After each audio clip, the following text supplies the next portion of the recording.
In the darkest worlds that ever were, the only thing that brings light are stories. Those stories are kept in one place, the tiny bookcase.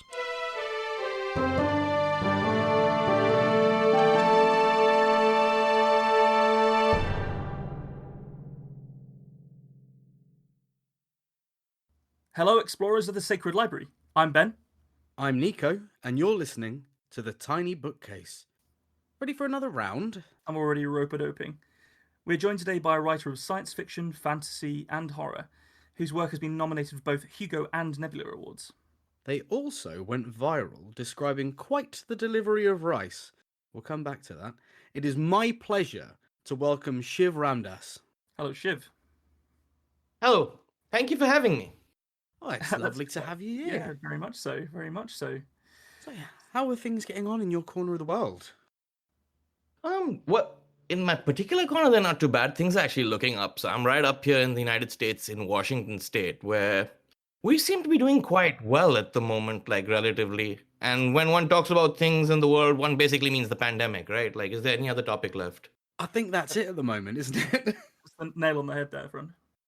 So yeah, as far as pandemic updates go, we're in a better place than we were. Well, it's good to hear. Improvement is, it's all we can hope for, really, at the moment, I think. Yeah. Quite. Things are opening up at the moment in the UK, and I am really nervous about that, generally, I would say. After so long being sort of not open to open, when there's also a lot of bad things still happening with this pandemic around the world. Yeah. Oh yeah, things are pretty bad in India right now, like extremely bad. Like I'm sure, like you've seen some of it on the news, and I have a lot of friends and family there, so it is a concerning thing right now. That sounds really tough. I know a lot of people have, a lot of people that we've spoken to have been relatively unaffected by it, and have made sort of comments about how they were sort of shut-ins anyway, so they've just done more work. But having stuff go wrong and having family involved, I touch would have managed to avoid it so far for the most part. But the bits and pieces that I've had come anywhere near me, I haven't wanted anything to do with it. It is awful. So I hope everyone is well on your end and stays that way. Well, fingers crossed. Fingers crossed, yeah. I mean, definite.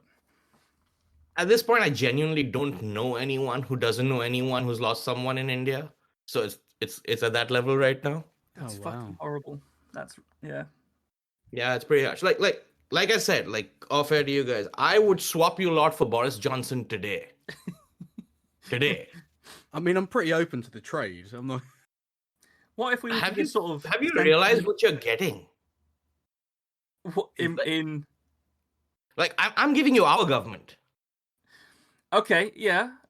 Do you wanna give us a rundown?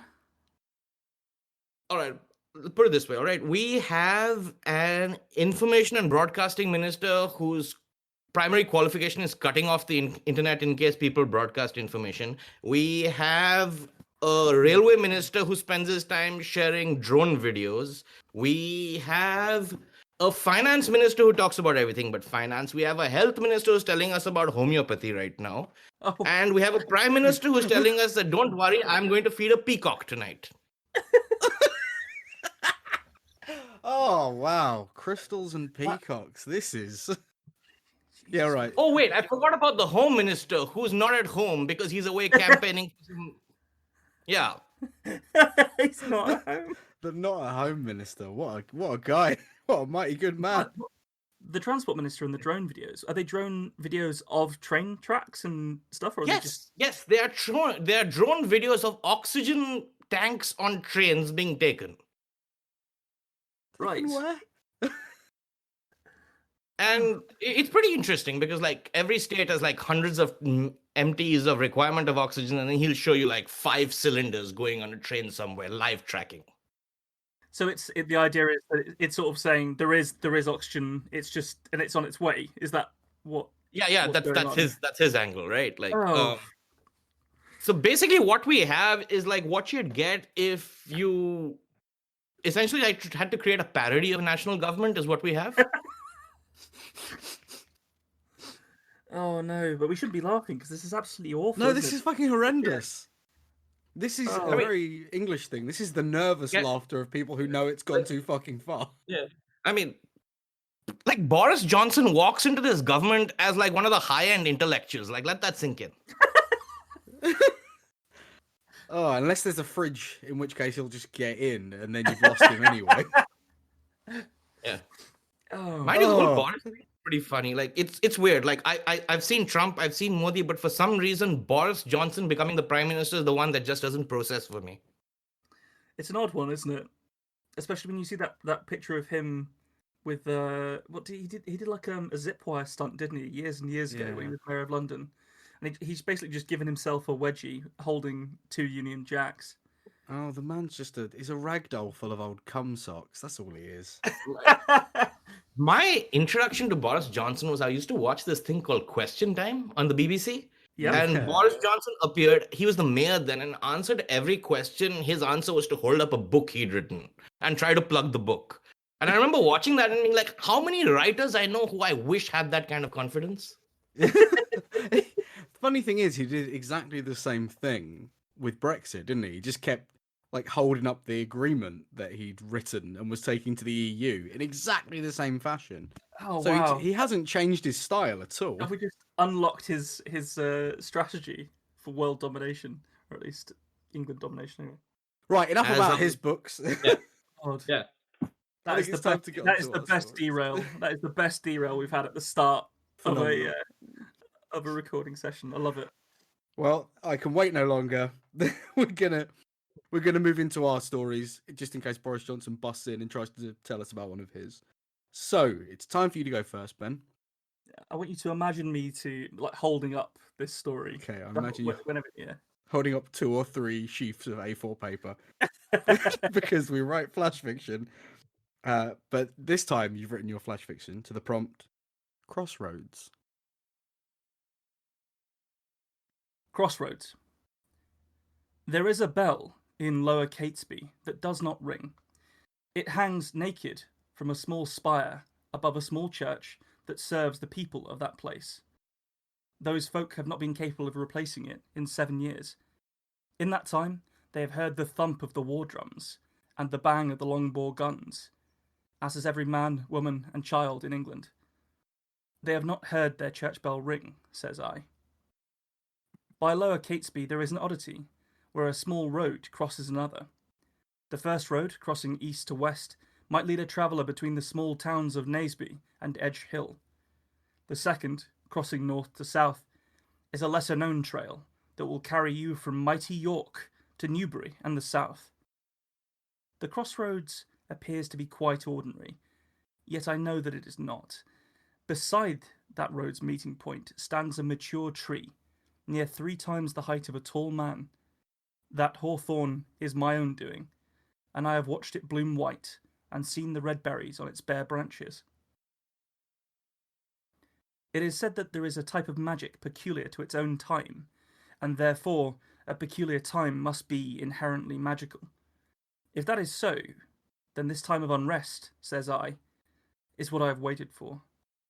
You see, they've killed their king. Was there ever a more heinous and overt act of change pursued in glorious England? Perhaps, but I've not seen it. The story of why the bell of Lower Catesby hangs silent begins, of course, with a woman. Her name was Kitty Lang, and I knew her all her days. Her father, a farrier, had died in a drunken brawl when she was young, and her mother had been incapable of remarrying. They had struggled to survive on the outskirts of Lower Catesby until the mother took ill. It was then that I taught Kitty the skills she would need to save her mother. Our deal, struck at a moment of desperation, was that I would take her innocence in return. Brave Kitty's assumption was that I intended to bed her, but I have not troubled with such matters since last I was home. Kitty grew into a woman, and by the time her mother walked in front of a wagon in Daventry years later, she knew how to thrive on her own. Kitty was liked by the people of Lower Catesby, as she helped them using those skills she had bargained for. She never married. I suspect she feared my reprisal might fall upon any children born of that union. That conviction took her into her spinster's years and beyond childbirth. That fear, so human, is why she never knew where her downfall began. She began to be regarded as an old woman. The world had changed and left Kitty behind, says I. One night, whilst the folk were abed, I stole the clapper from Lower Catesby's bell. I carried it in a thick sack for fear of what the metal might do to my flesh, and buried it under Kitty's hovel to do its work. The town was frustrated in their efforts to replace the clapper, and a poisonous fear began to grow in people's hearts. The mutterings of a curse grew louder in the village, of the sort half told in jest or to amuse, or even a tall tale to frighten children into better behaviours. Yet, Kitty's thriving life turned once more to survival as the ends refused to meet for her. Not only had she lost the trust of her neighbours, but she had gained their fear. They tried her for witchcraft within 3 months of the bell falling silent. At her trial, she spoke with good and reasoned words. But for our bargain, her innocence would have been easy enough for her to provably claim, says I. Instead, her good intentions rang oddly false for all that heard her, and her reasonable logic turned to threatening barbs in the minds of the townsfolk. Desperate, she told them of her deal with me, though she could not name me, and explained why her words were twisting before them. This sealed her fate. Her body was carried from the gallows to the Crossroads. That liminal place of neither here nor there, the men of the church claim, will frustrate a soul's entry into their supposed afterlife. For good measure, they drove a stake of wood through her abdomen to pin her to her grave forevermore. From Kitty's pierced virginal womb, I whispered life into that stake, and within a year, there stood a sapling above where they had buried Kitty at the Crossroads. I waited, knowing I would need the time to be right. One by one, I heard tales of the battles I had scried in still water unfold. First came Edge Hill for a king's folly, then Newbury for a route to London, then Marston Moor for York, and finally Naseby for a kingdom. Through it all I watched cavaliers strive against Roundheads. Beneath both of their iron-shod horses lay a trampled England. Their cannon snatched away stonework built to protect against foreign invaders, and their politics, says I, cracked the foundations of their society like a sapper's charge. With each battle, I grew more certain of my choice in Lower Catesby, and of course Kitty Lang. With every year that the bell hung silent, Kitty's hawthorn grew and grew. Finally, they put their king to death. Many cursed Ironside's name, but others rejoiced at an unknown future. The war, having come to an end with the sweep of the executioner's blade, had given me what I required. I stood upon the Crossroads at Lower Catesby, and felt those battles which had shaped a realm flow through it as the dusk light began to deepen the shadows cast by Kitty's tree. That light became trickier, distorting the shapes contained within the crooked and thick branches of the hawthorn. In there, I began to discern a shape not of their world, and knew it was time. I shed the clothes and glamours from my lifetime spent amongst humans, and stepped naked into the tree's embrace. The sharp thorns pulled at my flesh in 100 places until it tore. I strove to be deeper in those shadows. I pushed on, feeling the blood sheet down my limbs. I could not shield my eyes, for I would need them to see where I must go. There! There! I could feel it and see it. The wind that hissed through the tight branches around me whispered in Kitty's voice, but I paid the dead witch no mind. The central trunk of the tree greeted me. Its thickness was now, in the dusk light, made up of bark shapes that twisted and shrank from scrutiny. Hope grew in me. I reached for where the knots of the tree gathered, and, sinking my fingers between them, pulled it apart. Wider and wider the gap grew, and I nervously began to push once more, feeding my leg through the opening. Upon the other side, I could feel the warming twilight of my home. I redoubled my efforts, and slipped a shoulder through, in order to brace my back in that liminal space. The tree made no sound as I pushed. There was no crack of splintering wood, or creak of bending bough. Feeling the dusk light of Lower Catesby beginning to fade, I twisted my body with all of my strength through that gap, and fell backwards onto the grass of my home. Never again, says I, will I return to that other place, that England. That was great, man. Thank you. That was really well written. I really enjoyed that. It was very early in the story, but I wrote down, magic is peculiar to its own time, so peculiar times must be innately magical. That is a wonderful turn of phrase. Yeah, I liked it. I was happy with that one when I wrote it down, which is, it's rare when you write something down the first time. Yeah. That's right. But no, it had so much weight of the fantastical to it, you know? There's so much in that little collection of words that it could have gone anywhere from there, and it's not often that you get set right back into that sort of childhood, whimsical, it could be anything magical mode, but I wasn't expecting anything particular from the story then. I was just hungry for the story. It was a lovely feeling, so thank you. As long as we're doing phrases, there was another beautiful one in there, like about shattered England below the hooves. I don't remember it exactly, but that was yeah. that was a wonderful line. I remember thinking, I wish my history books wrote like that. Through it all, I watched cavaliers strive against Roundheads. Beneath both of their iron-shod horses lay a trampled England. Yeah, that's a beautiful line. Thank you. It tells you a lot of things. Like it accumulates a lot of history and context into a really beautiful line. Was there any history to this, or is it all from the mind? Yeah. So it's set during the English Civil War. Yeah. The battles mentioned are all sort of like, well, there's 4 fairly key battles in the Civil War, and that's the 4.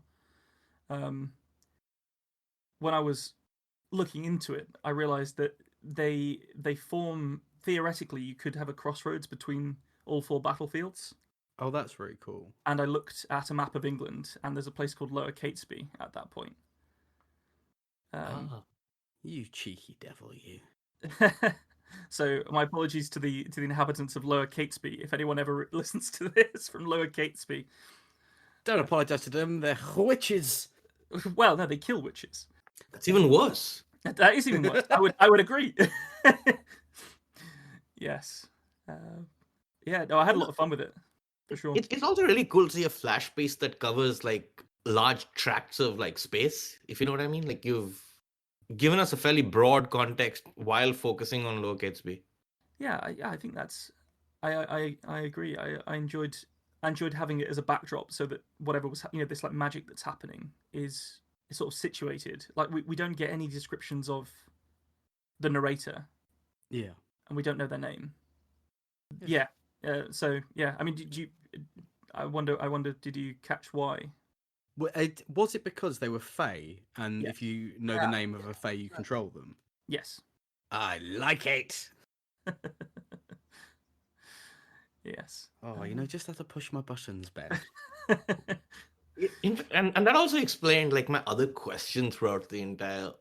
So the one question I had throughout the entire story was, the narrator is like making the reader/listener feel a lot of moods, but the narrator is in more or less one kind of mood throughout the entire telling. Yes. Yeah. And that makes just so much more sense if they're like not a human being.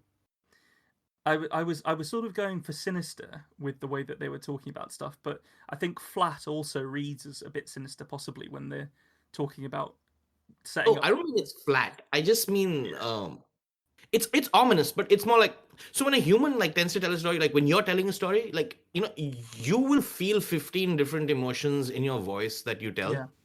Yeah. Like even if because you're kind of like, it's kind of like an empathy feeling connection with your reader, right? Like Definitely. Whereas the Fae tends to be like, it's almost academic in the way he's describing these really. It's not flat, but it's academic. You know what I mean? It's just a series of events by someone who's almost like a little distant from them. Well, it's traditionally with a lot of Fae stuff as well, isn't it? The emotions like cruelty are just very casual. So that almost passive watch, like, oh, well, I need this woman's life to be ruined so that I can go home eventually.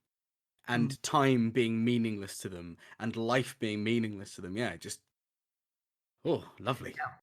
In a completely different context, I think at some point someone should talk about how the Fae and negative aristocracy in Europe are always depicted very similarly.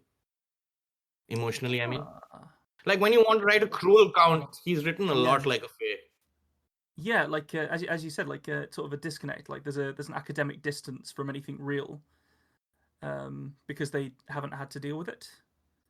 Yeah, I mean, yeah, I think it's interesting that like you'd almost be like historically people would have had access to seeing the aristocracy behave this way, but not the Fae, right? So it's interesting that they superimposed that sort of behavior on Fae. yeah, and I guess I hadn't even clocked it, but the fact that this is set during the Civil War, where theoretically the ruling elite is being overthrown. Yeah, this is literally the feudalism like watershed moment, right, in English history.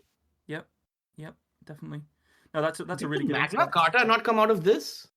Magna Carta was pre this.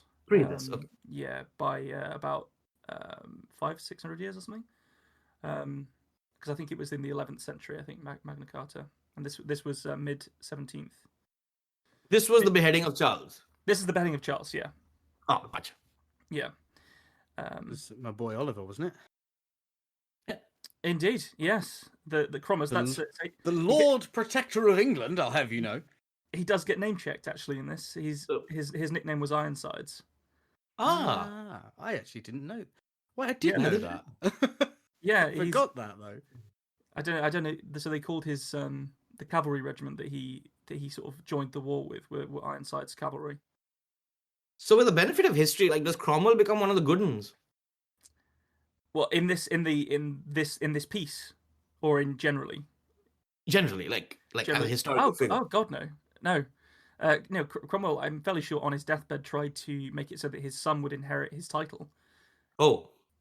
Which completely defeated the point of removing the monarchy. Yeah. Well, he didn't want them to be the monarchy. Yeah, I mean, they did. He was okay with him being the monarchy. Well, yeah, that's up to him, isn't it? But like in terms of like how history sees him, I think in England Cromwell isn't remembered as a good man. I think he's sort of seen as like an odd bit of a necessary evil. But like his puritanical government was very very unpopular by the time. So he's not necessarily viewed by like the English people as a quote unquote freedom fighter of sorts, anything of that kind. No, I don't. At least I've never encountered it. If people do think that, I think there's this idea that it's just sort of it's a thing that happened, and then of course we had the Restoration after, which was a sort of like a 30-year debauched party, and then things just sort of carried on. Really, like there are things that we still deal with every day. In terms of like the limitations of the powers of the monarch and this kind of thing that we just accept, I would say. Yeah. But I don't know whether people are like, it's really cool that Cromwell did that. Unless they're a serious anti-royalist, I guess. But I mean, then that would be defeated by Cromwell subsequently, right? I mean, if you're anti-royalist, you can't be down with him wanting to be. Well, I think this is the problem. I think he, as a figure, he kind of lost a lot by the end.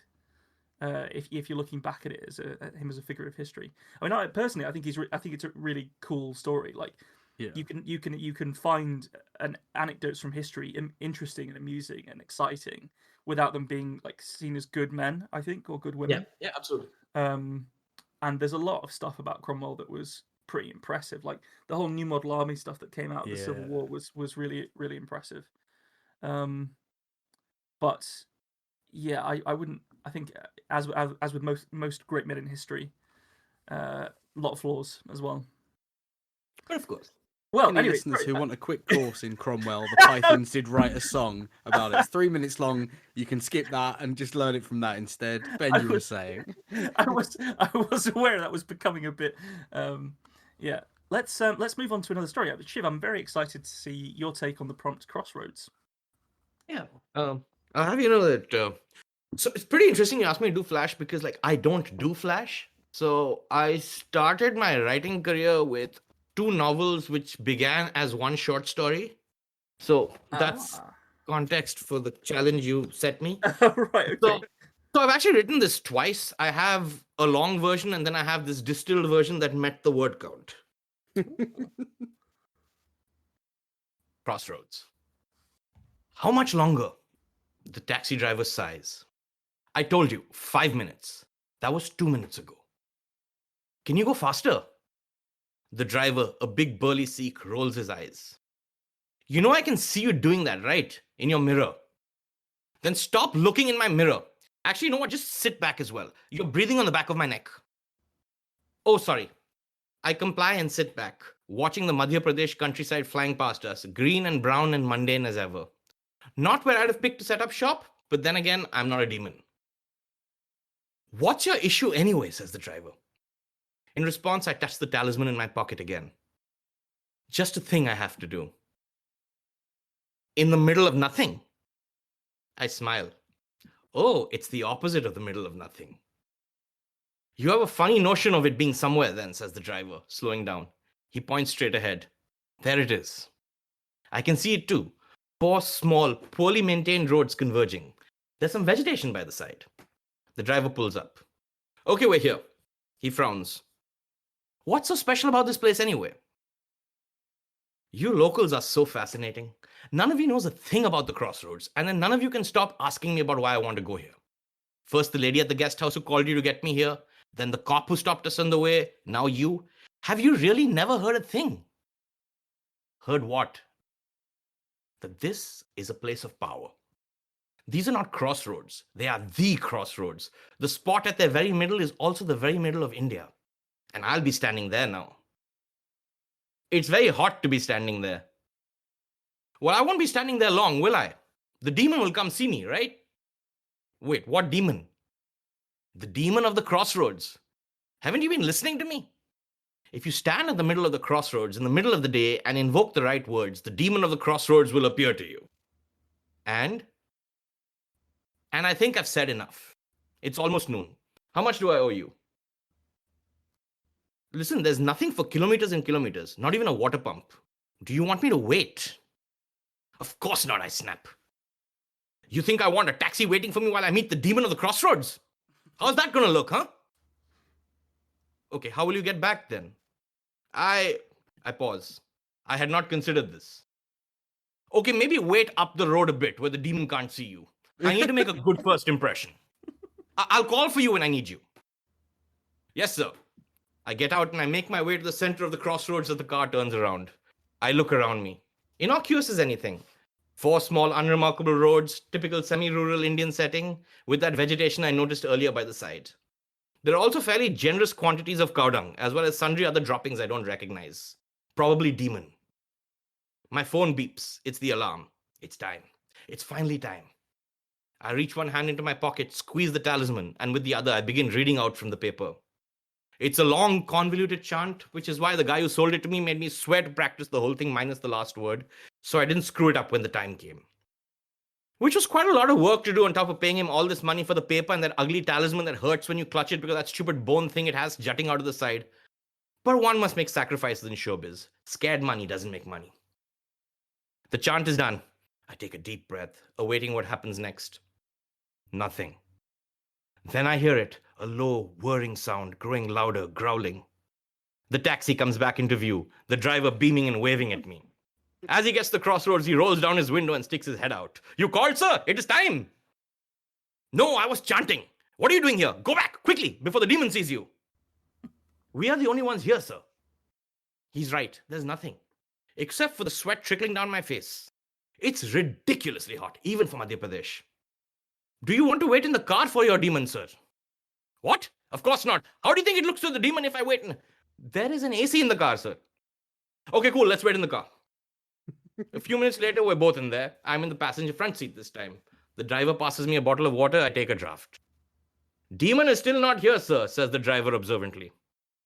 He'll be here, I say. But for the first time, I'm starting to feel twinges of doubt. Was that guy in Delhi a scammer? On cue, the driver asks the question I'm scared to ask myself. What if the person who told you about the demon was telling you lies, sir? He wasn't, I say, with a confidence I don't feel. But how do you know? because it's my job to know these things. This is my field of expertise.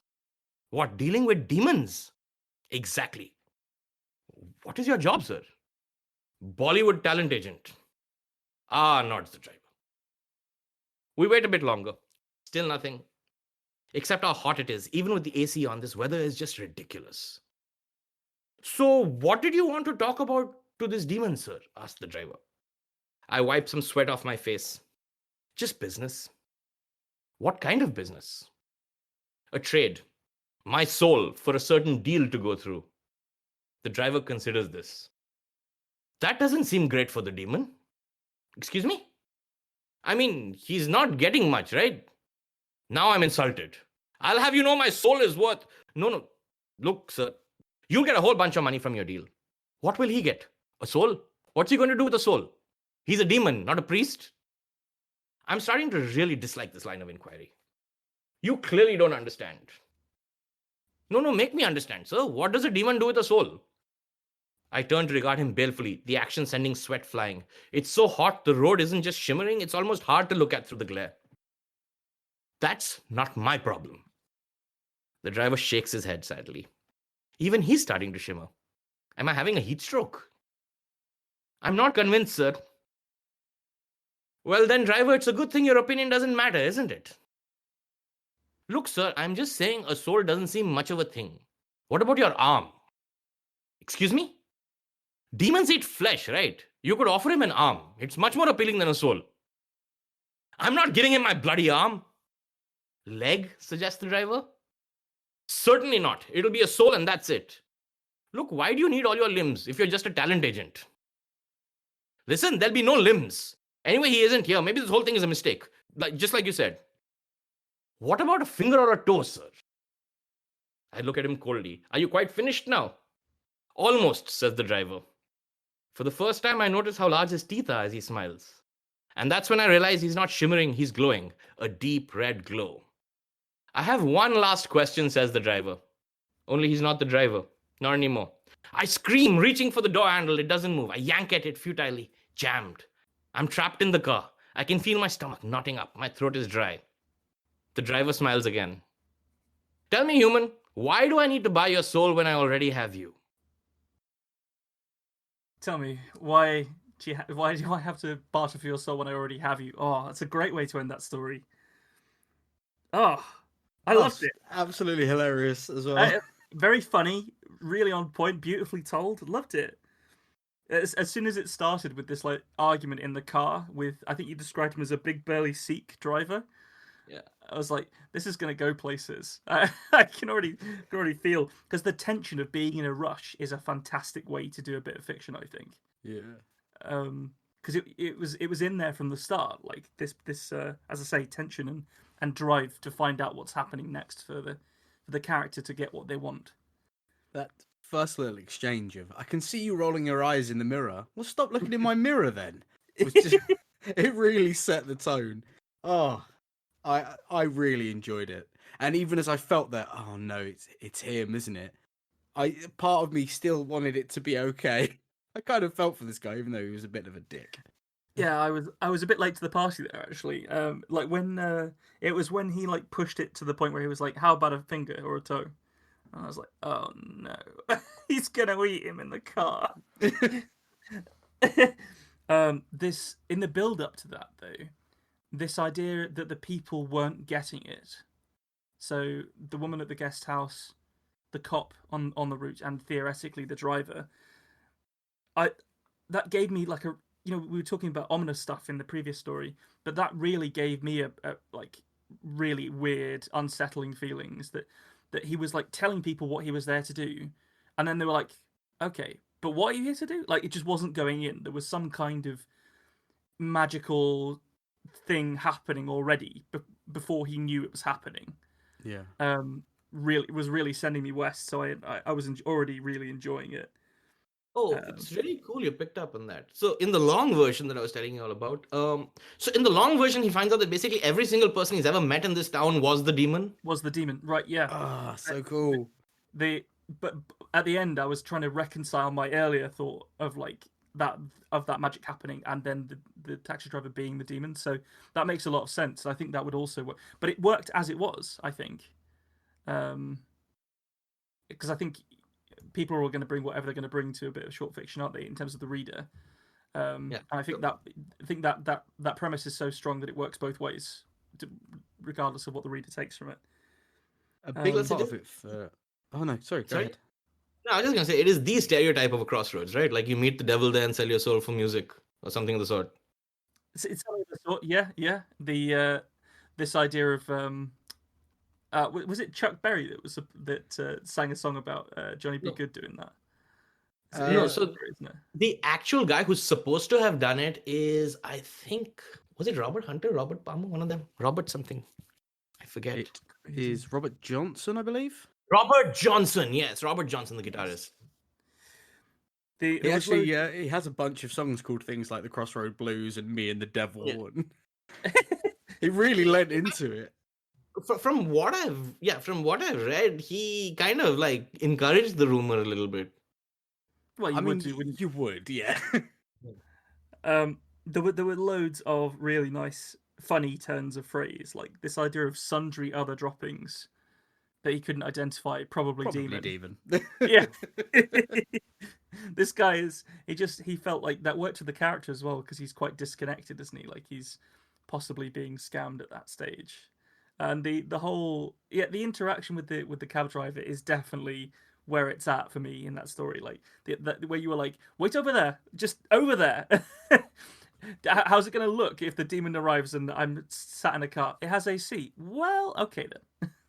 I think so much of that was in the delivery as well, though. That the Yeah. incredible pace of the delivery while still having complete distinction and knowing what side of the conversation you were on, it really heightened that sense of a lack of time.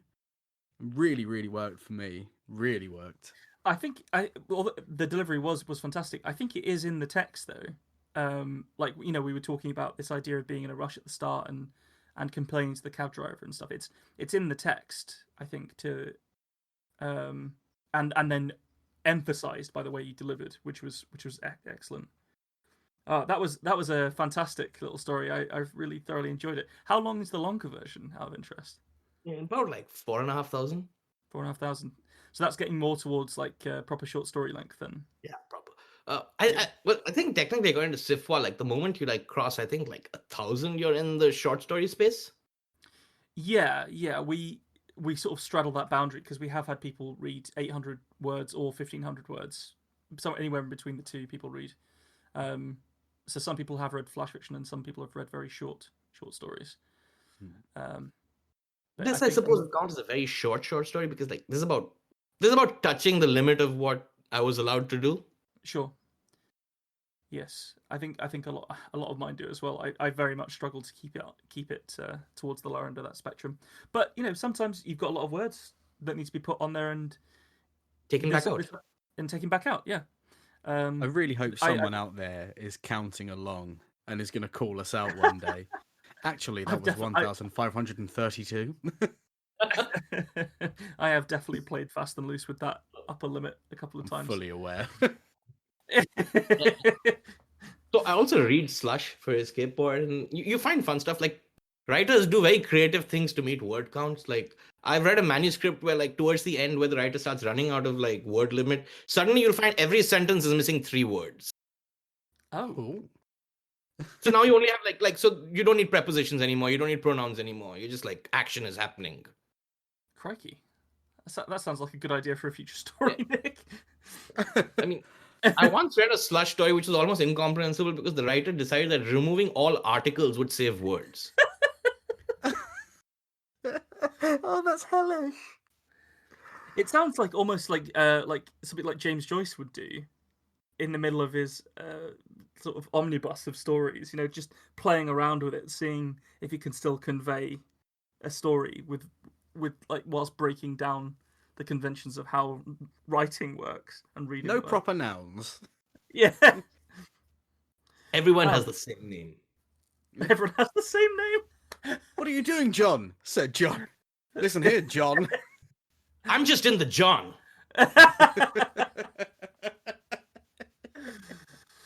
with a John. Let's see what Nico's got for us then. Oh, God. I have a feeling that you're looking forward to this. Shall we? Yeah, do it, man.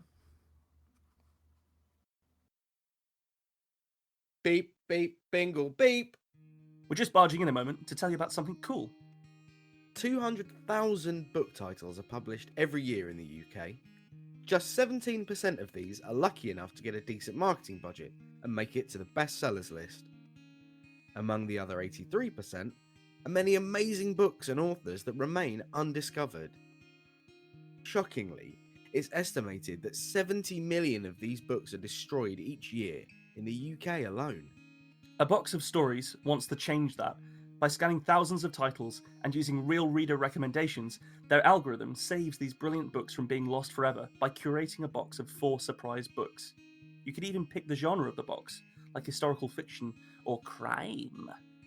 Discovering new work has never been easier or more exciting, and A Box of Stories has saved more than 100,000 books already.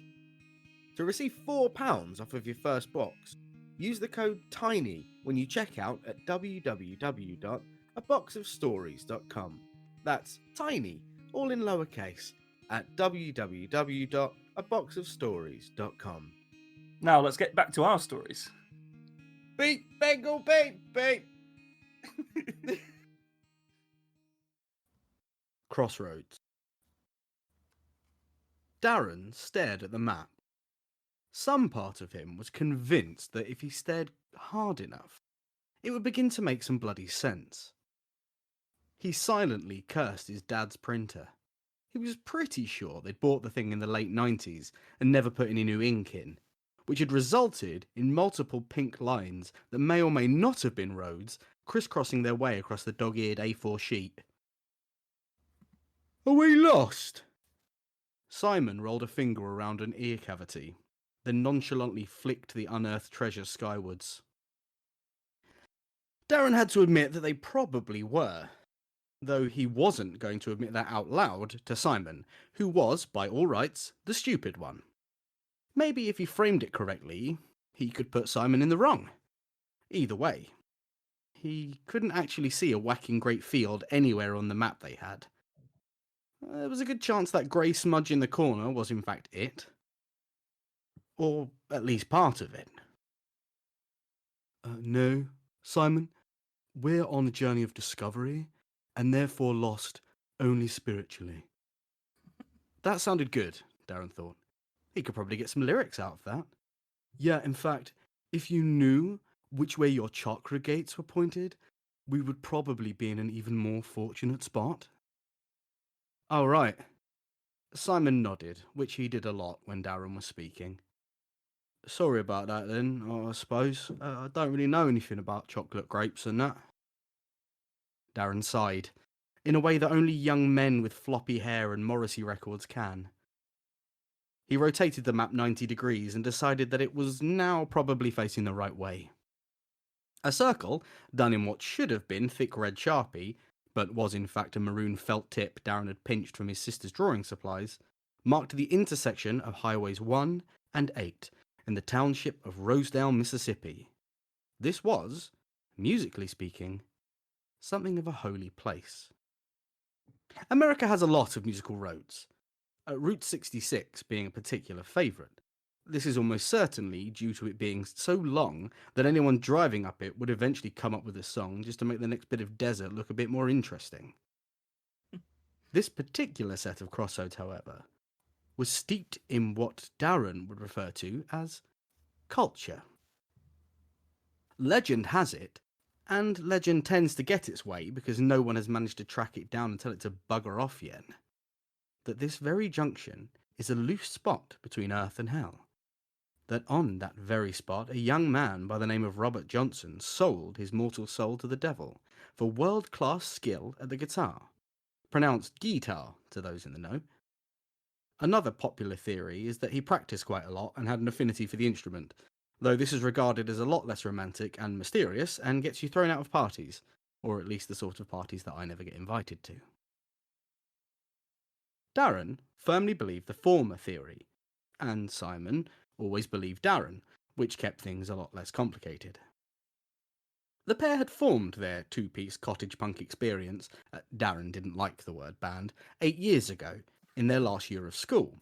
This was because Simon was good at the drums, and Darren didn't want to get a proper job. Now, Brunel's windpipe and the oscillator was their full-time endeavour. Well, it was Darren's full-time endeavour. Simon also drove the van with their instruments in around and delivered food to what they dismissively referred to as the man. It was becoming, for Darren, difficult to accept their lack of propulsion into superstardom by this stage.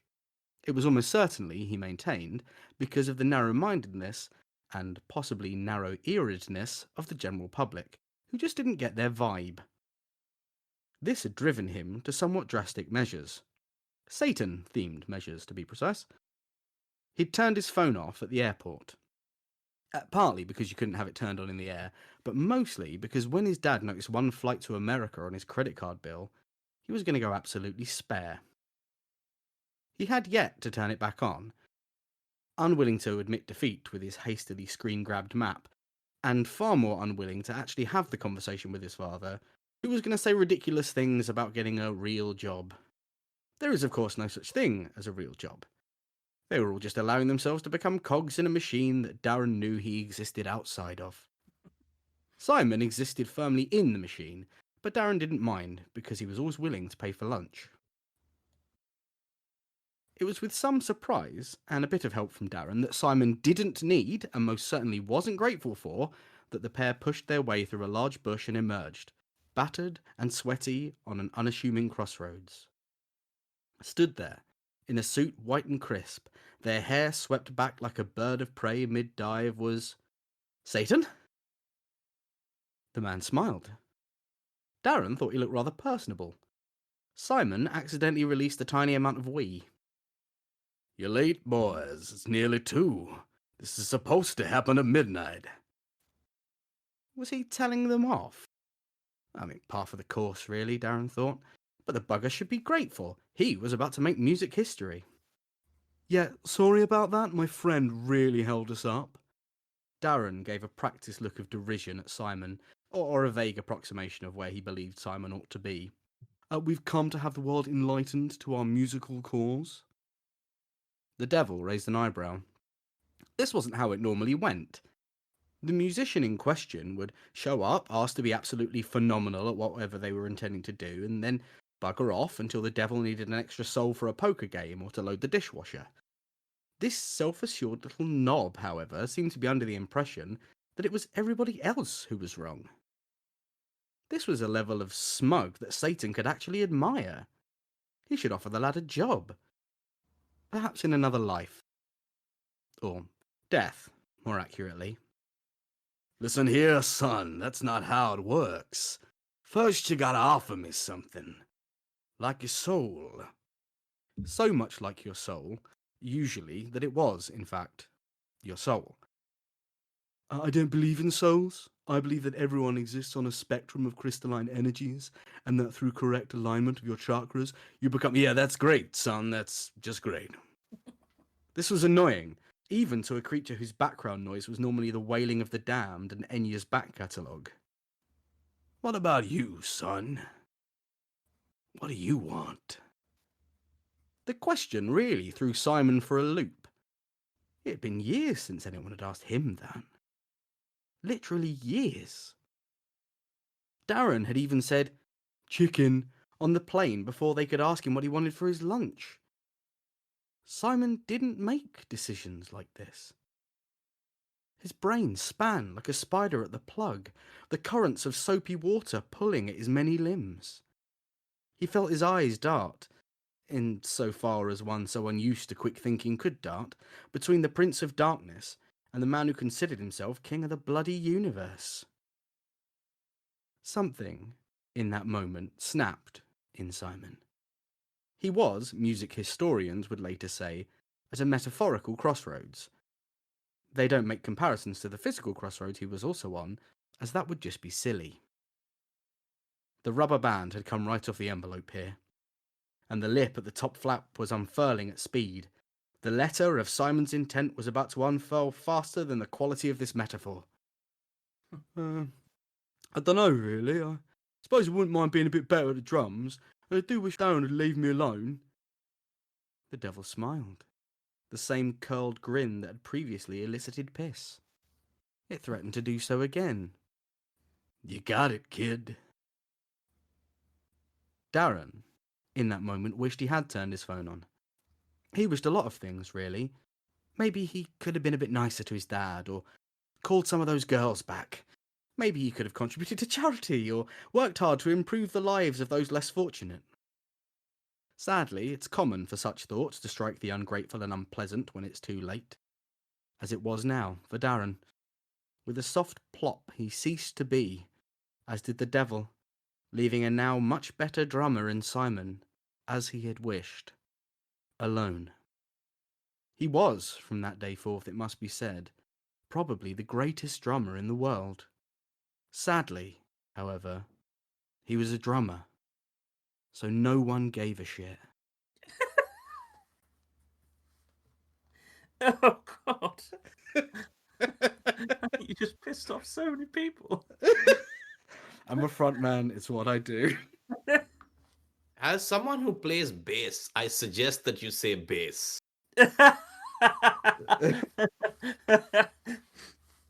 I can promise you people care more about the drummer than the bassist.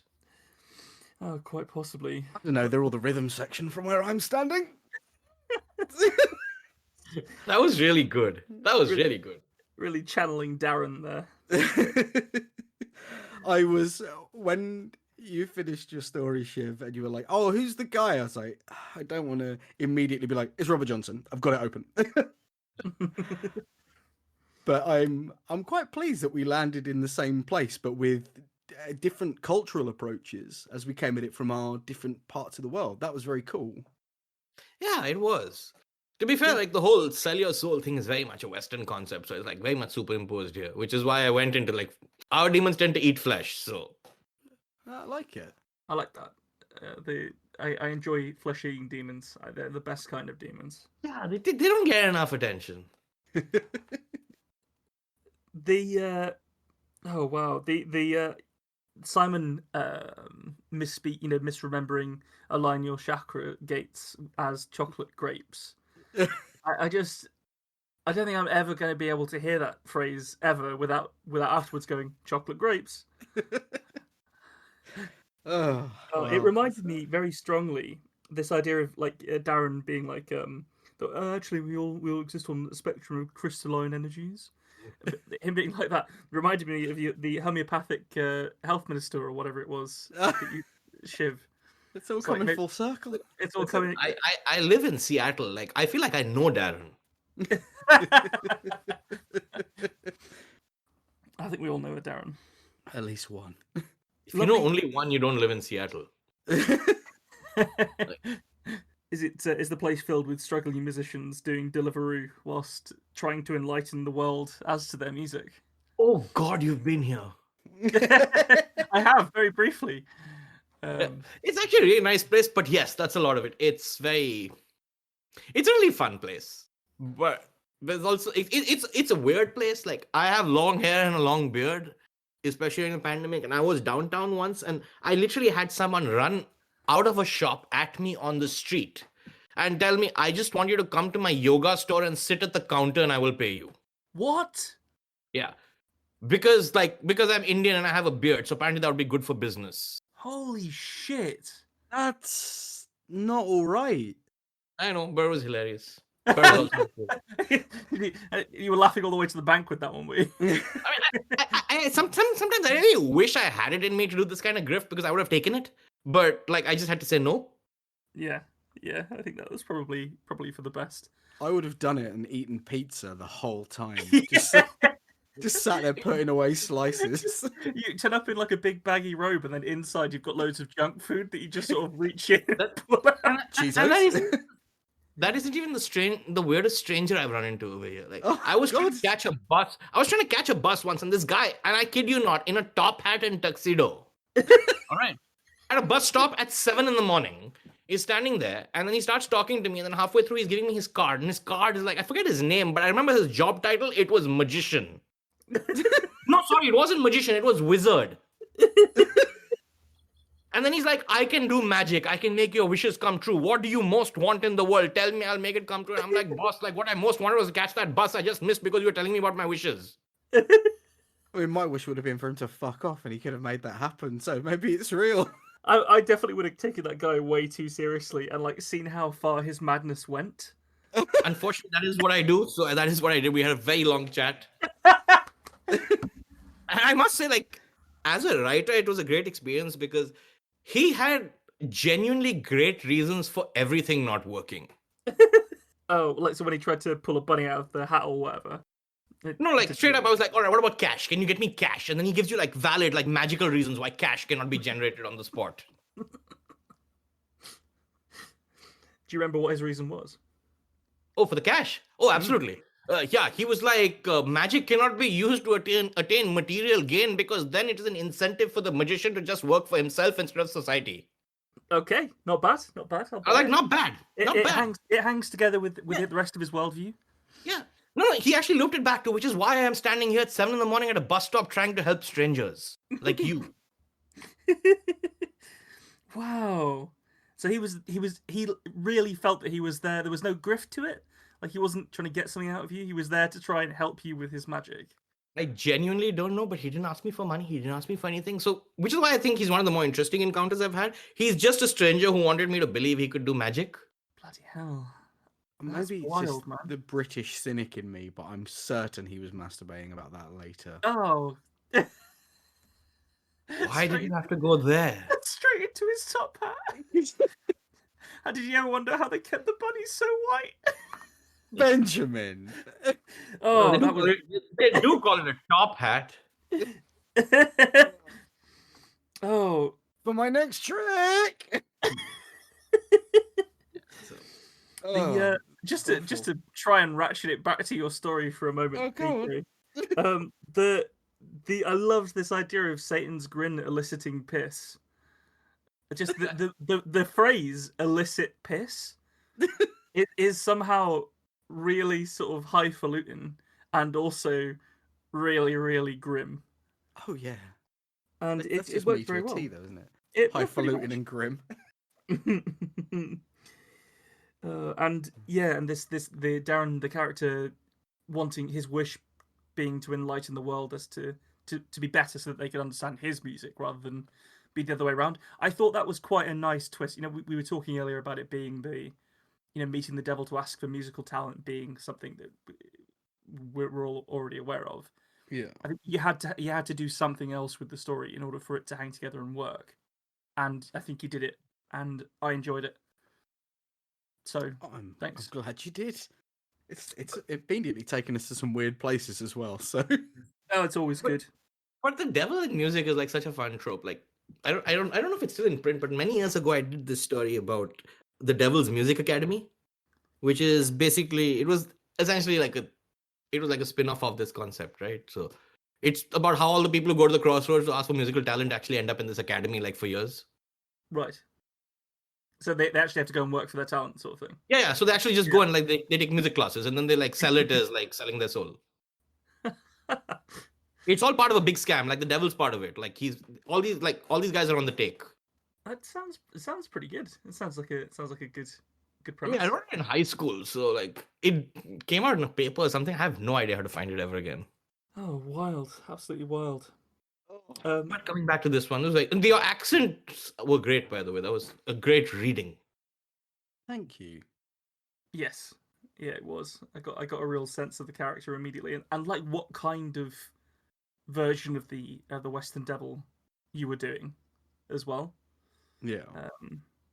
Rather than it didn't feel generic. It felt very characterful the moment you started speaking. Yeah, it felt like the devil from Oh Brother, Where Art Thou? Oh, Yeah, I love that movie. It's a fucking great Oh, movie. it is definitely my favorite Coen Brothers movie. It's up there. Like it's got a case to be my favorite film. I think their body of work is so broad that I find that it depends on like what kind of mood I'm in. That Yes. which one's my favorite. Like But it doesn't matter because Oh Brothers is a great film no matter what your mood is. it's true, but they have made a lot of good movies. They have. So, Nico, your story was the only one where it took place not in the middle of the country that it was in, and I feel like that's worthy of a comment. Like the way that Shiv and I both, like, I did the middle of England and you did the middle of India. I think that's interesting that none of us took it figuratively. The idea of a crossroads, really, we all went literally to a crossroads. I know there was like figurative stuff When I happening did around it, get for a one gag at the end, yeah. Yeah. And yeah, it's sort of, this is about as close as we've come to people doing the same story. Although none of our stories were particularly similar, they were all centered around taking the prompt of crossroads literally as a crossroads. Yeah. I would suggest that is also because of the word count. It's way easier to like do this established trope. Like when you take Crossroads as like metaphorical crossroads, then you have to do a whole bunch of like establish the character, establish the conflict, what is the change, and you have 1,500 words, right? So I think it's quite possible you're right. This definitely felt like the right way to tackle it, at least from my perspective. So yeah, quite possibly, yeah. It's just an interesting point, really, because I think we've not really come across it before in the at least not in this season anyway. But we've got some questions for you, Shiv. Good. Starting with, what are you reading at the moment? Oh, that's a good one. Oh, I usually read a bunch of things at the same time. So I'm currently, my main read right now is called Singing from the Well. It's this book by, I hope I'm saying his name right, Reynaldo Arenas. He's this Cuban writer who is just quite fantastic. I also almost always have like a Woodhouse and a Pratchett going. So I'm currently you're a Pratchett reading. fan, are you? Oh, big time. But I'm also a huge Woodhouse fan because I think of the two of them as very, very similar. Something of a mainstay, isn't it, for sort of British comedy writers? Both names now. The Singing Out of the Well book. What's it about? It's essentially about life under the Castro regime and various aspects of it. It's I don't even know if I want to call it like nonfiction or fiction. It's just very, very, it's great classic South American writing or Central American writing, as you want to be, stylistically. But to come back, I do want to plug the Woodhouse I'm reading because it is called Luck of the Bodkins. And for those of you who have not read it, I think it has a case to be like the best Woodhouse that you've never heard of, usually. Exciting. It's fantastic. The entire thing is set on a cruise ship, which also makes it really cool because it's almost like it's the Woodhouseian version of a locked door mystery. Except it's not a locked door mystery. The mystery is like that these multiple couples on board that are constantly breaking up and making up.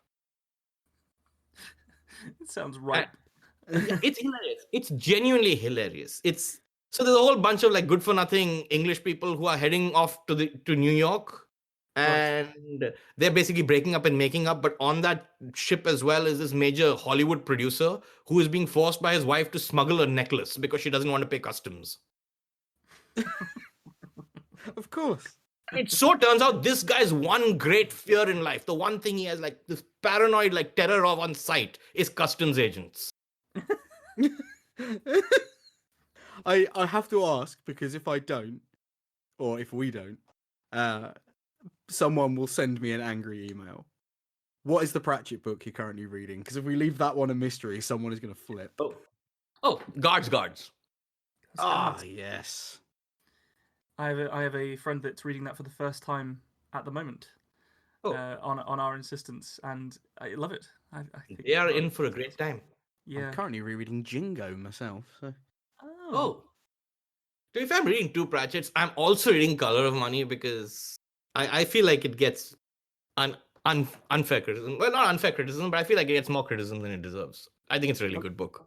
The latest sort of like Industrial Revolution stuff or whatever, with the Moist von Lipwick stories, are they for whatever reason they don't quite get the same like loving look that the earlier stuff does, and I don't get it either. Like I really enjoy Moist von Lipwick as a character, and the stories are still beautifully constructed and funny. So.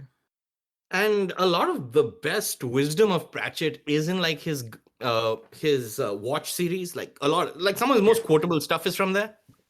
Yeah, like Sam Vimes' theory of Of boot boots, of economics. course. Yeah. Yeah. I mean, I'm waiting for when I have children so I can finally legitimately own a copy of Is That My Cow? Where's my cow? I think is Oh, where is Like- my cow?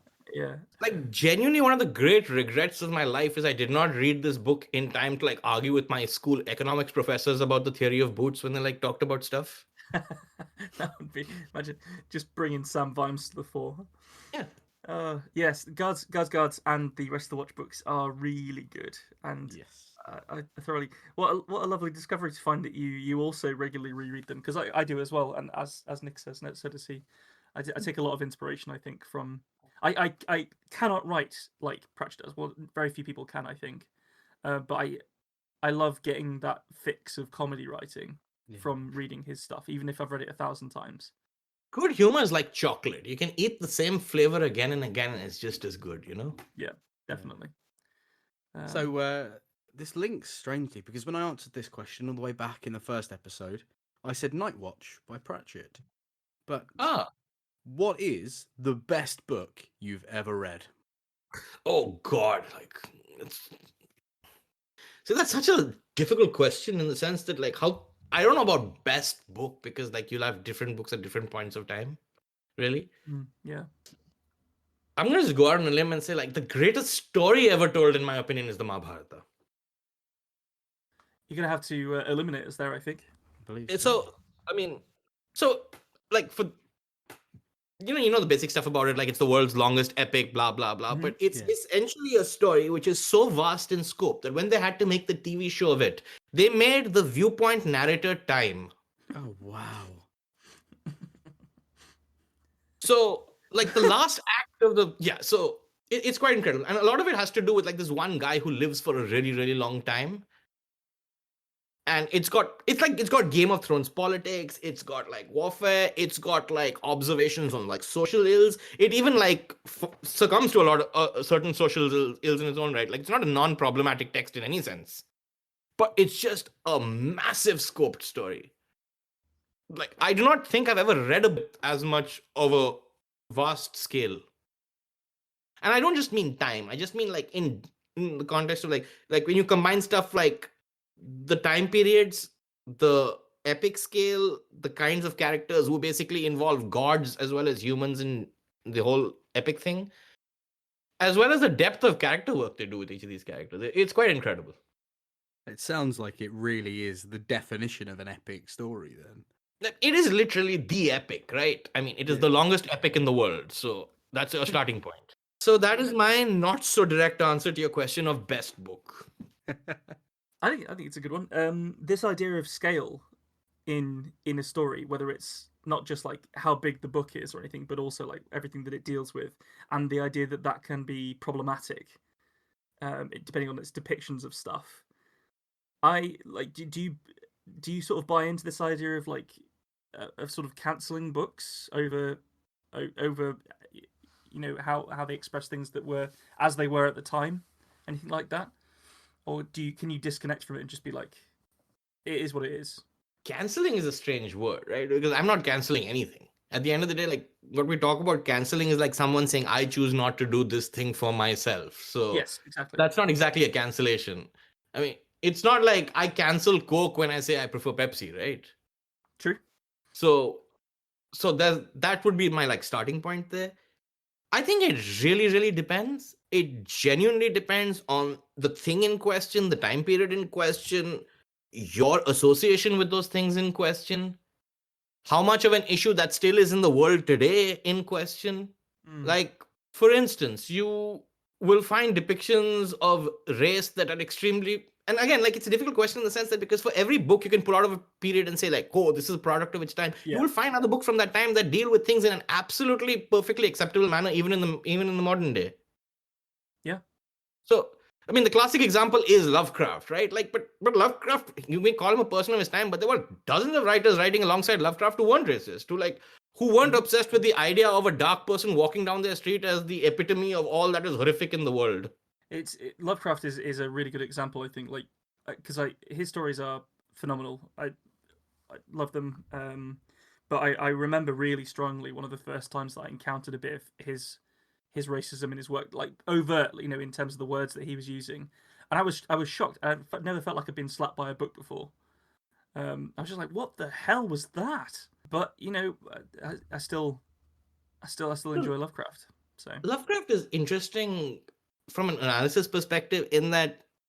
So his conception of horror was almost like, in a sense, it was very privileged horror, if you know what I mean. Mm. So Lovecraft's theory is that all horror comes from the unknown, which is fundamentally a highly privileged position, because if you're a person for whom the status quo is great, then yeah, your horror comes from the unknown. If you're someone who's really got a bad lot in life, the horror is daily life, and the unknown is probably a release from it. A lot of post-colonial horror is that way. Yeah, I think it absolutely nailed it.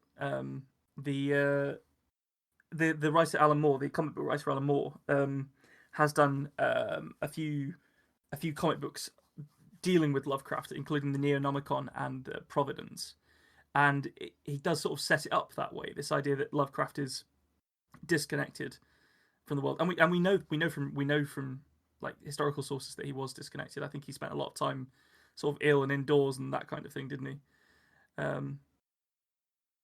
But interesting point. So this actually rolls us quite nicely into the next thing, which is, what's your biggest literary turn-off? So does that kind of post-colonial fear of the unknown horror, would that class as your biggest turn-off, or is there something greater that? Oh, no, I wouldn't say so.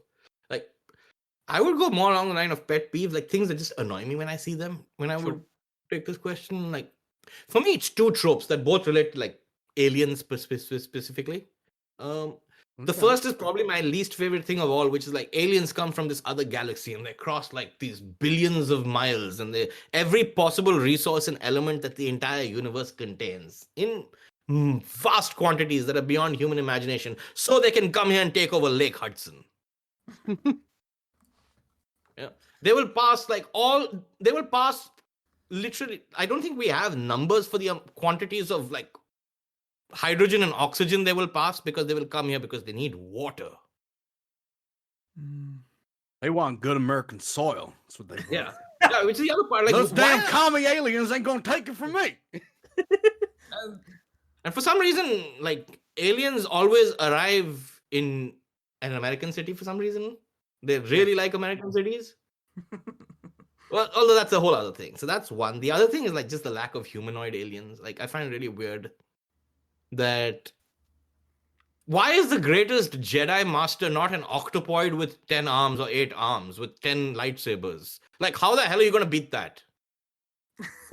Oh, I see. So like non-humanoid. Yeah, I get you. So do you have budget? I think. do you have the same beef probably. with like Probably Star Trek? like it openly is like most people in the know will tell you, yeah, it's a budget thing. But that still doesn't explain why books don't do more of it.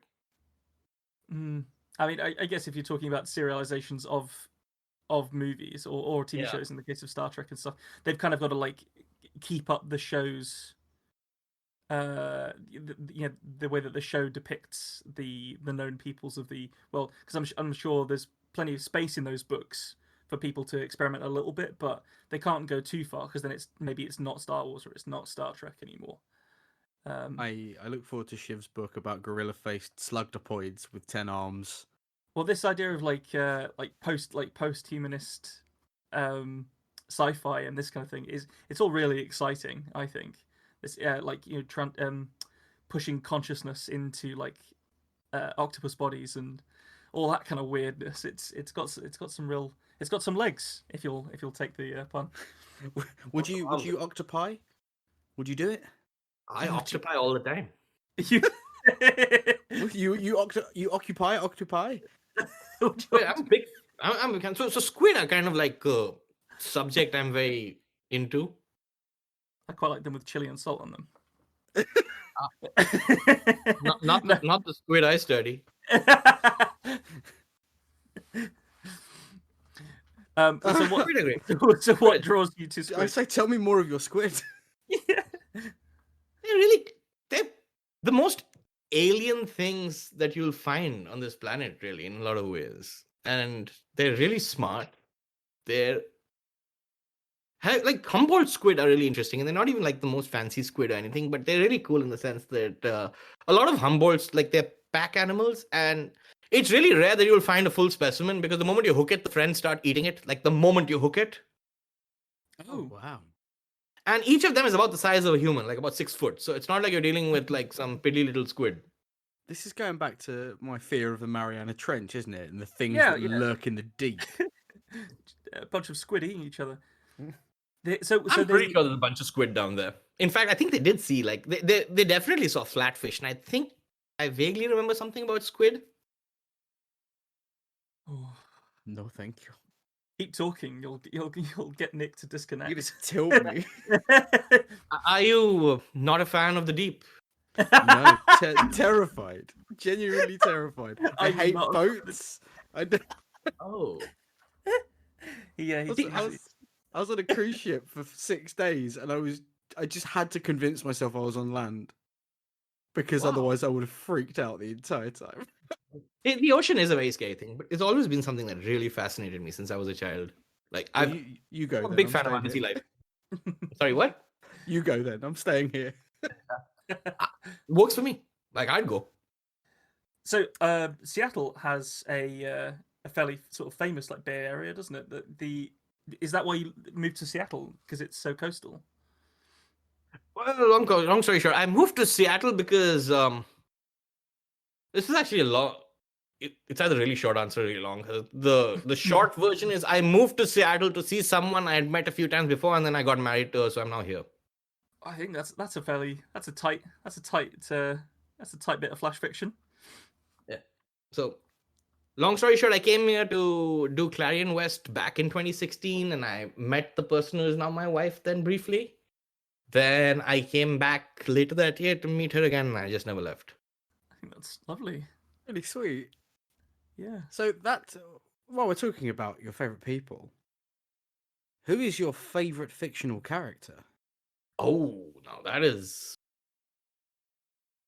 There are a few of them. Right, let me start listening. Since we started with Pratchett, I'm going to talk about Rincewind now. Okay. Because I have always had a huge soft spot for the bumbling protagonist who succeeds more by like luck or serendipity than talent and ability. It's probably why I enjoy Woodhouse a lot, because a lot of his heroes are in the same mold.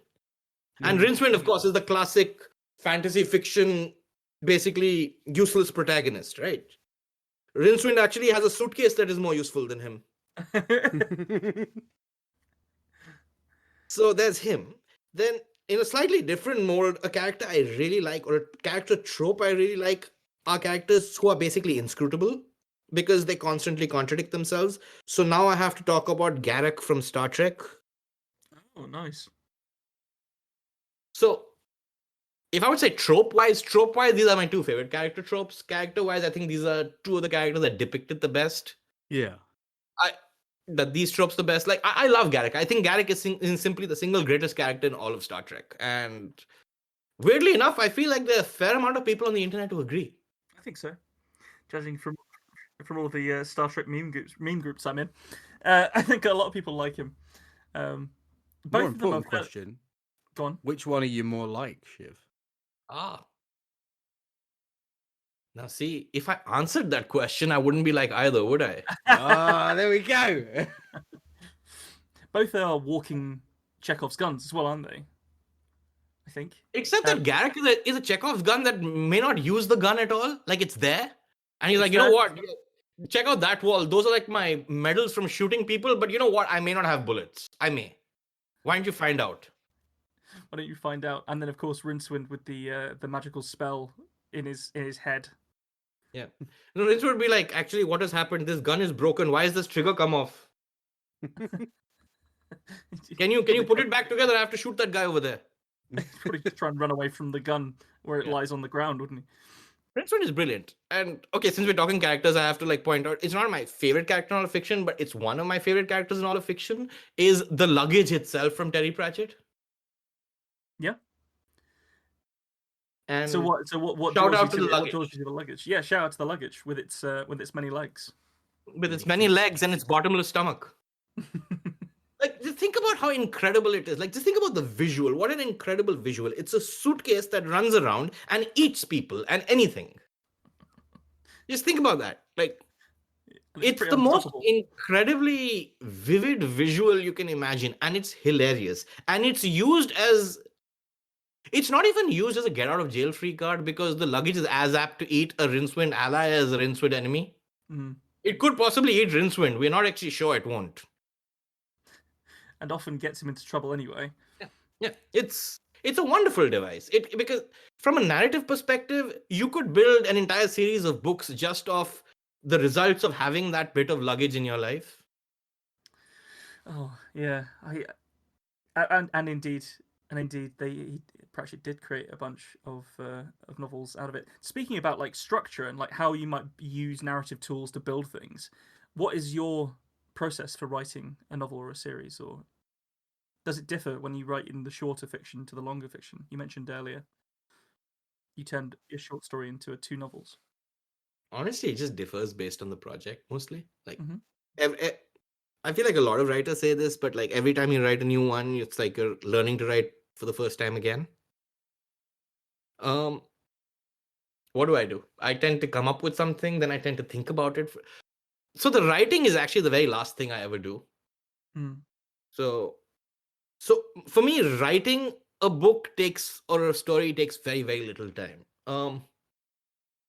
Thinking about it and like figuring stuff out in that I'm going to do takes a bit longer. So like when I write, it's just like actually putting down words and everything is already sorted for the most part. So there's if you no want discovery. my process, sorry, Yeah, there's no discovery on the page. there's a lot of it, but it's how do I put this? I know what happens at point A and point B. I don't know how to get from A to B, and that's where I discover. Mm. Yeah. But I liked what I so when I first started writing, I used to completely wing the whole thing. And what I realized was that it's fun, but it's not efficient. Mm. So now I tend to like have I don't outline, I just it's a very complicated thing because it's some weird liminal space between like pantsing and plotting, but I mull over stuff and then I play with it on the page. And when I sit down to write it, I know what I'm writing and I'm trying to get there, but I don't care if I don't do it. How do you know when it's done? I know this is a difficult add-on question, but what's that moment when you're like, this is now a finished piece? So you mean like post like versions and edits and stuff, right? Sure. Yeah. Oh, when I'm so sick of it, I don't want to deal with it anymore. So you're just done. You're just done with it. This is Yeah, This is, yeah, When yeah. you're done, it's done. Yeah. yeah, basically. I like that approach. And so I mean, it's a run-on thing. Like I don't actually read my stuff after it ever gets published for this reason because I'm so done with it. Mm. You spend so much So time with it. yeah, also much energy on it, and so by the time it goes, I'm like willing for it. It's like you raised a child and the child is gone. And sure, you want to know the child's doing well, but you also want to live your life for a bit. Yeah. You know, just like text me once a week. Just don't call. Let me know you're alive. Yeah, and that's fine. We'll Yeah. maybe we'll meet up every now and again. But Are you Yeah, I'm eating? are you eating? That was my mum's question. Are you eating? That's every Yes. mom's question. Yeah. I've yet to die, mother. My mother always wants to know if I'm wearing a sweater. Oh. I think that's an Oh. Indian mother thing. It's very weird. I've been in a bank line, like at an ATM, and there was like the 67, 70-year-old man in front of me, and he gets a call and he picks up his phone. He's like, "Yes, mom, I'm wearing a sweater." So, in case she's listening, are you wearing a sweater? I'm wearing a sweater. I never take it off, ma.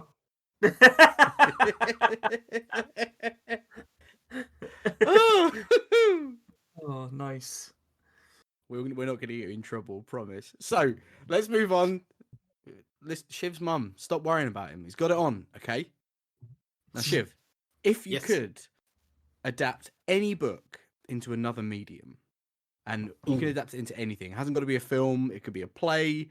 It could be a flavor of sandwich spread. What book would you choose? To which medium, and why? Oh, that is. Now I feel like I wish I should have read these questions before I got you. We gave you the option, man. You chose death. You did. You did. You have chosen poorly. Let's see. If I had to pick one book or story to turn into another medium. All right. So the medium is very clear. I would do theater because I just love the medium. Yeah. And there are a lot of books that I feel would make really, really good plays. But the one I'm going to pick is... Okay, this is a weird one, but I do think it would work. The answer is Smith Journalist by Woodhouse. Okay. Because essentially that's a book that is built to be performed as a play. Like, if you look at it, every single scene has a backdrop which you can do with setting and a front thing which doesn't require too much audience suspension of disbelief. All the work in Smith is being done by character mostly. So it makes for a really beautiful interactive. And the thing with Smith and a lot of these, I'm not going to call them British comedies, but the Pratchett, Woodhouse, and to some extent Austen style of comedy is they have this wonderful element where fourth wall is much less of a factor than it is in a lot of other types of comedy. Yes. And that just translates so beautifully to theater, where again, the fourth wall is as thin as it ever is in any form of performance art. Yeah, I think there's a lot you can achieve breaking the proscenium arch, isn't there? Just crossing over that line, which is, like you say, it's almost intrinsic to theatre as a style because of the nature of turning to address the audience. Yeah. In a way, it does mean that theatre cannot exist without interactivity, and even something that isn't designed to be interactive, because you are there. There's no way around it, and I could talk about theatre all day because I bloody love it. But yeah, I think as a medium, if you want someone to be really in the moment, and especially with comedy, there's no better way to do it. It's why live stand-up works so well. It is. Because if you're in the room with the humour, there's nowhere else to go, nothing else to think about. You can just live it. It's also why radio works, because there is this entire element of being addressed in a one-on-one manner, even though it is mass communication. Yeah. And I mean, stand-up and radio basically work off that exact same principle. And I think a lot of theater does as well. You're right. Like the whole concept of addressing the audience. Another thing which I don't want to make because I have no idea how to make it, but I'd love to see a theater version of a choose-your-own-adventure novel, which involves the audience. Just randomly pointing at audience members. You! What next? Okay, which page now? You could do it as like a walk through the park, where you have little installations of actors along the way, and you have to choose the left or the right path, and then the story continues. Yeah, so it would be absolutely. It would almost be like something beyond any of the mediums we discussed. It would be like a live action creation, like in the world at large, where you take people through the world and give them. It would be like a Crystal Maze, but in real life. It sounds great. I bloody love the Crystal Maze. I love the Crystal Maze. Richard O'Brien was like my hero when I was a little kid. Yeah, it was strange when I first saw the Rocky Horror Picture Show. Is that the Crystal Maze guy? Wait, he's in Rocky Horror?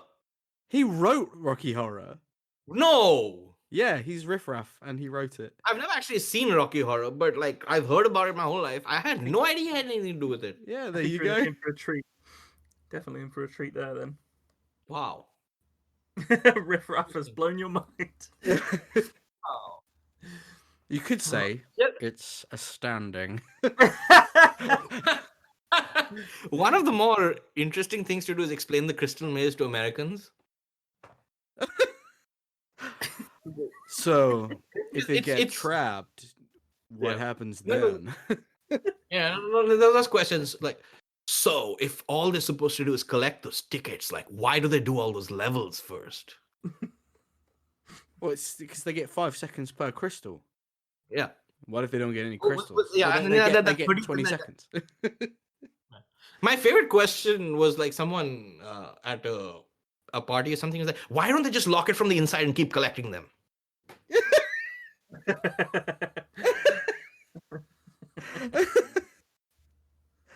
That's not a solution. It's see-through. You do realize that you have to give them the coupons for the prize. They're gonna be like, "Oh, you're fair and square. You're holding them."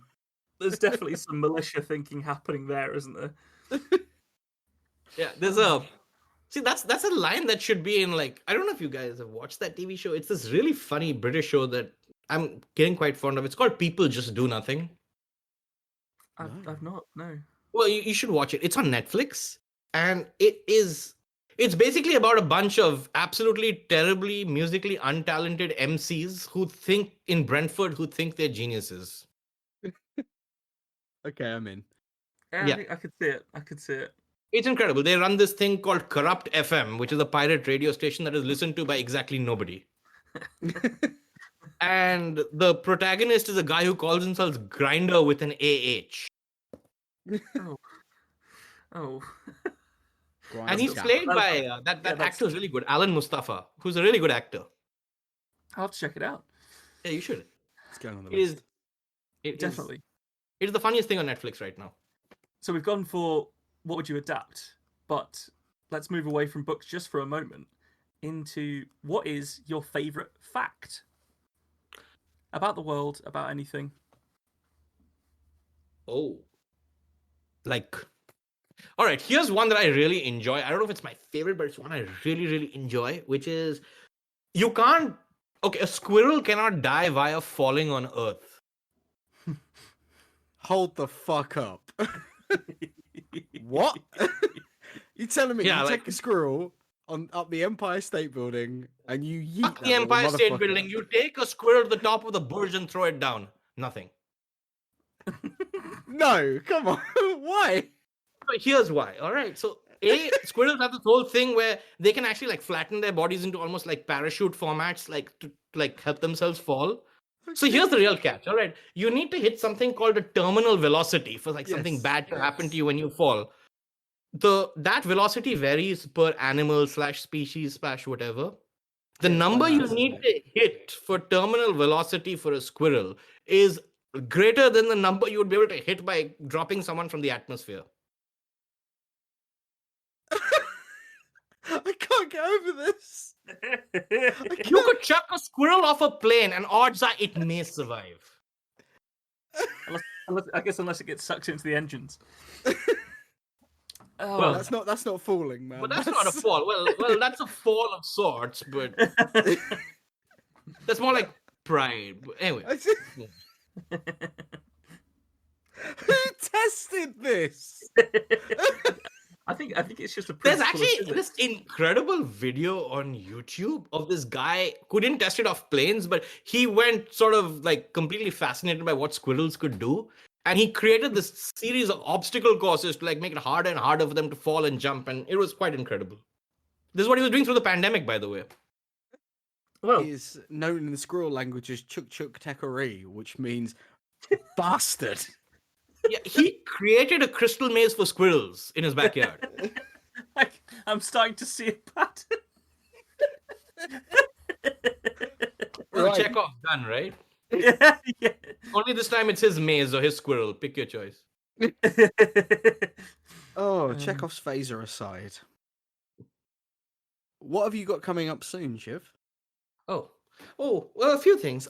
One very exciting thing I've been working on is for Realm Media. So myself, Samit Basu, Mimi Mondal, a few Indian writers, we've been doing this reimagining of Captain Nemo, the character. So it's going to be awesome. this cast series, which is about, I think, 9 episodes, which is essentially going to be a completely new origin story for the character and a reimagining of why he is how he is when you meet him. That sounds really cool and very much up my street. Yeah, I think this is for us, Ben. Do Yeah, you, so- do you Yeah, sorry? dig the Alan Moore version of Nemo? Oh, very much. Like, I think he's interesting. I want to distinguish between the movie version and the Oh yeah, and not the- not not not. Oh yeah, the- absolutely. yeah, because we're not talking about the movie version. That does not exist. It definitely does not. It ended many of their careers, I believe. It did. As it should have. Yeah, it was the right time for Sean Connery to stop. I mean, yeah. I mean, Nasiruddin Shah, like, I don't know how many Western viewers and readers are familiar with the guy, but this is like one of the greatest actors, like, who will live in our lifetimes. And they made him into a chauffeur. Like Nemo in that movie, his job was to drive them from place to place. He was the Uber of submarines. Well, this is the same version where they said, "Oh, we really need an American in this," and then they added the kid from Huckleberry Finn, right? I don't know what. Like, what was he supposed to be? Was he supposed to be Billy the Kid? What was he? No, it was oh god, I can't remember which. I think he is one of the Huck Finn characters. I actually can't remember. I've mostly deleted that movie from my memory. That whole bit of him, yeah. Awful. I did like the Dorian Gray though, from that movie. Yeah, the Dorian Gray was good, but in terms of the actual the more sort of graphic novel comic booky Nemo, Much better, much better. Such a cool character. This tech pirate. Yeah, exactly. Our version, like, I don't want to. I'm not actually allowed to talk about it. So Oh, sure. Well, yeah, we don't want to. You don't need to break any NDAs, but it sounds like a very cool project. Oh, it is. It's been a complete blast. And then there's a couple of other things. So one thing I'm very interested in general is different formats of storytelling, and I'm quite into Twitter as a storytelling format. So I recently got the opportunity to actually tell an entire story using Twitter, but not on Twitter, but like tell a social media format story. Right. So that should be coming out, I think, sometime next month. It's a project I've done for the San Francisco Museum of Modern Art. Ah. So on that, I did. Yeah. I came across something of yours on Twitter a little while ago, which it gained some traction. Oh, I think I know where you're going. I don't know if Ben knows it. Would you like to tell the rice story? Oh God. You want me to tell the whole story? Give him the footnotes. Well, the footnotes are basically, I have a brother-in-law who is a gentleman of great initiative and little foresight. So he got really bored of being told like a few times a week, hey, why don't you go get us some rice? So he decided to order an industrial quantity of rice. It is like a lorry of it. So then it shows up to like his home in the evening, one evening, and my sister lost her shit completely. And I happened to be on a call at the other end while all this was going on, so I just started tweeting about it. And at some point, I looked up and I realized that literally millions of people were following it. That's wild, man. Yeah. And all that happened was I made one. So what actually happened was I made just the first tweet and I was done. And then a friend of mine, like who I've known for a while, like asked me, like, tell me what's the size, how big is the truck? So I started explaining that. And then I just I don't know what happened. Like it just kept going. And so it sounds like it was a real moment, at least on definitely on social media. But the Museum of Modern Art want you to have asked you to do a piece about this particular thing or inspired by it? No. So since I've done this, I've done a few other threads which I've also taken off for whatever reason. Sure. I did a lot of coverage of the Suez Canal blockage, which went fairly viral. But basically what they just asked me to do something. And what I've been interested in is social media format storytelling, specifically stuff like threaded storytelling, short. It's an interesting take on the whole short. It's almost like Hemingway-ish in the sense you're doing short sentences, short takes, 280 characters at a time. You're almost like dealing in a series of 280 character paragraphs and trying to do storytelling that way. It's a really interesting format because it's very insightful into how different mediums change audience expectation of what they want you to do for them in terms of setting. So for instance, like you tell a story on Twitter, you are never ever going to have someone come back to you being like, you've not described the room enough. Give me a feel for the ambience. People are willing. It's interesting. It's interesting how much of their own imagination people are willing to use dependent on the medium they're viewing. Like, for instance, film gets an even shorter shrift than text does, right? Like people will be even harsher on a film setting than a text. Like a film cannot afford to give you a hint. It has to tell you what it is. Yeah, it has to be the room. Yeah. For sure. So we've come quite a long way from right at the start of the podcast where you mentioned that that your your first two novels came from one short story. So this idea that your stories inflate in order to be whatever they need to be. But now you're telling stories in 280 characters tightly, like Hemingway. Do you have to engage a different section of your brain to do it, or is it all the same thing to you? Which is why the threading part is so useful, because I get to tell the story that is as long and detailed as I want. It's just that I can't write gigantic sentences to do it. Sure, it has to be in tight chunks. I honestly would say, like, as a exercise for a person who writes, it's a good practice in itself, just to make sure you're doing like good succinct communication. Twitter's great practice that way. And I do want to plug one last thing I have coming out, because I do believe it is going to be the funniest published thing I have had out so far, which is a novelette that will come out in Lightspeed at some point later this year. It is a paranormal comedy. It is set in Delhi. It features a fraudulent paranormal detective who happens to get a real case. Okay, I'm in. Let's have it. Oh, wow. Yeah. And there's going to be a lot of this. Like, it's a novelette. It's probably also going to become a novel, if not several. Like, it's a project I'm actively working on, like, right now. Exciting. Yeah, I'm very excited about it. One of my favorite things I've done. So if people want to see your long stories made of small stories, if people want to see your words, enjoy your madness, where can they find you online? So I tweet a whole bunch. So you can find me at nameshiv, that is NAMESHIV on Twitter. Because when I made my Twitter account, I was really creative and I was like, my name is Shiv, so that should be my handle. I deeply regret it very often when I look around Twitter and I'm like, what creative names people have. I should have put 3 seconds of thought into this.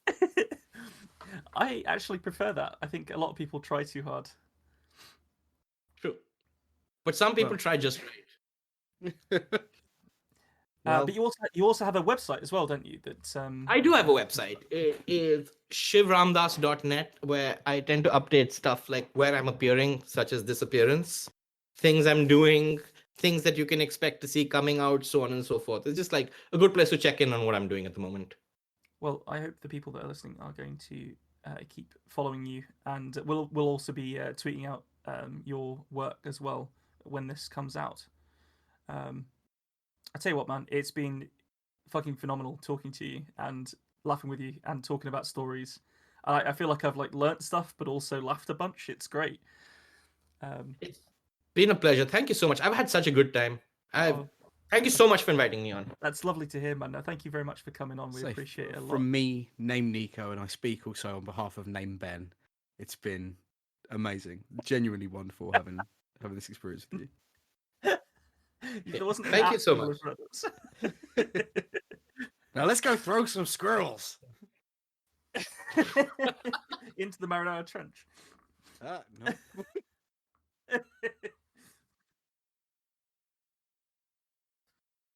Thank you all for joining us on this episode of The Tiny Bookcase. Make sure you're subscribed to the podcast on your chosen service so that you don't miss out on future episodes.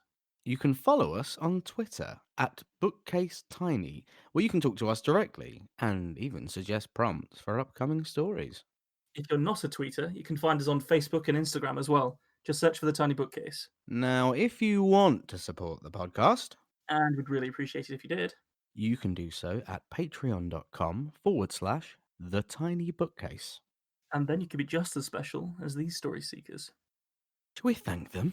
I think so.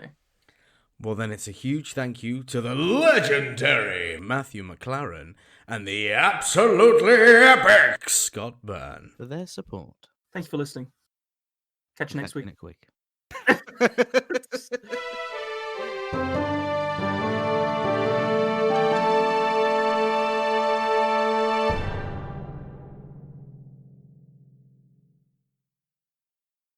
Make it slimy. Make it slimy, Nick.